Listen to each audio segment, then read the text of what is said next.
paano ka magsimula dito? So, pwede ka magsimula sa beginner's account kung saan 0.0044 but para makapag-register ka kasi meron kasing gas fee, so at least 0045.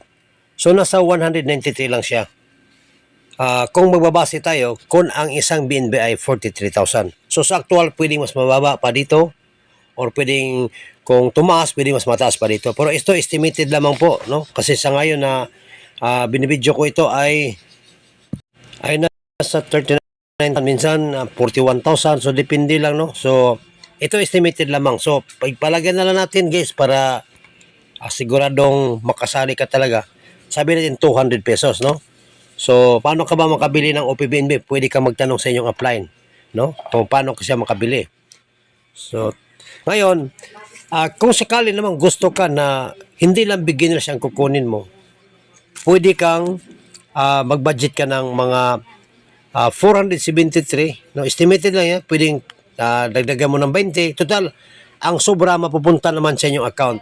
So, magkaroon ka ng account na may beginners at influencer. So, advantage mo yan kasi pag maka-invite ka at ganon din ang gagawin mo, mas malaki ang kikitain mo. So, beginners to achiever, kasi tatlong rank na itong binili mo, ay pwede ka magsimula sa nasa 1,040 pesos, no? At kung magsimula ka sa, kumbaga, 4 na rank, pwede ka magsimula, mag-budget ka ng 2,000 plus. So, 2,175. So, ganun yan, guys. Yun ang ibig sabihin yan, no? So, hindi na natin paabutin pa sa mataas na lang. Kahit dyan ka magsimula or dito ka sa 5 rank, beginner to pioneer. So, yun po ang ating kung magkano ba kailangan na ikaw ay makapagsimula. But of course, pwede ka magsimula sa halagang mga 200 pesos, beginner's account.